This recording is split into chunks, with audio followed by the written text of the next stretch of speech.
I didn't make a scene. When I saw the sign, bold, taped to the entrance of the reception hall, it took me a moment to process it. Do not let these children in. My children. The guard looked apologetic. My son clutched my hand. My daughter's lip trembled. We had driven 3 hours. I had paid for the catering, the music, the flowers, all of it.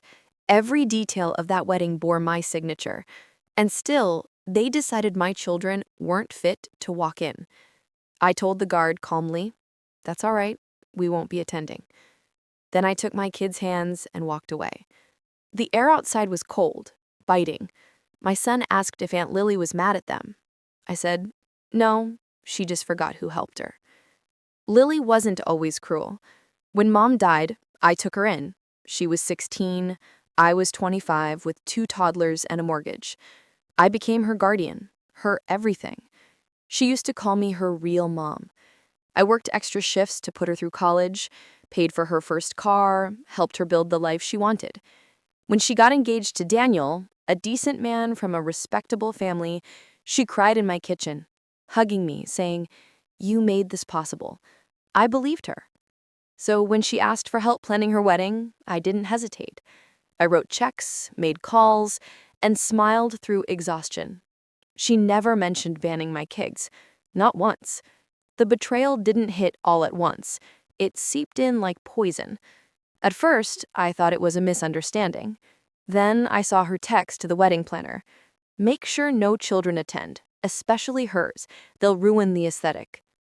Hers. That word cut. Not my nephew's, not my niece and nephew, just hers. Suddenly, I wasn't family, just a sponsor. I didn't confront her. I didn't even reply to her last minute, "Can you bring more cash for the decorations?" text. I just watched, listened, waited.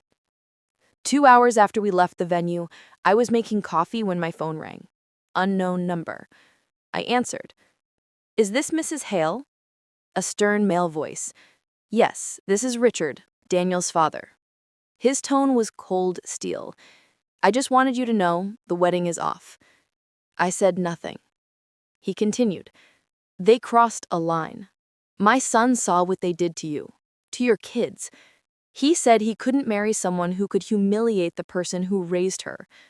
I took a slow breath. "I see he's packing now. I'm sorry it happened this way." When the call ended, I didn't feel joy. Not yet. Just silence. The kind that fills the air before a storm passes. You see, revenge doesn't always need shouting. Sometimes it just needs truth, placed where it hurts most. The night before the wedding, I'd sent Daniel's family a quiet email, a collection of screenshots, receipts, bank transfers from my account to Lily's planner, her messages mocking my kids, laughing about how trashy they'd look in the photos, and one voice note, her bragging to a friend about bleeding her stepsister dry. I didn't add commentary, just the facts. Let them decide what kind of woman was marrying into their family. And they did. At 7:40 p.m., the knock came. 3 sharp raps on my front door. I didn't move. I just stirred my coffee, the spoon clinking against porcelain. From the window, I saw her, makeup streaked, dress wrinkled, eyes swollen. She pounded harder. "You ruined everything." I opened the door a fraction, just enough for her to see my face. "No, Lily?" I said. "You did that yourself." Her voice cracked.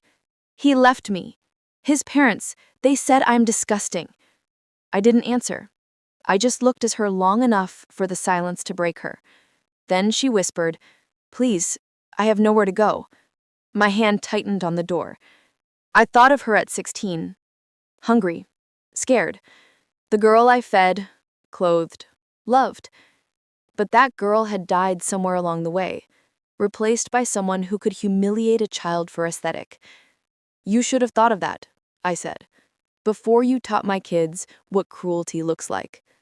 Then I closed the door slowly. The next morning, I woke to a sunrise that looked cleaner than usual. My kids ran in laughing over pancakes. The house felt lighter. No more obligations. No more bleeding myself dry to keep someone else warm. They say revenge is bitter, but mine tasted like peace.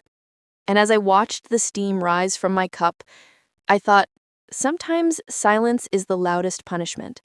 Sometimes walking away burns louder than screaming.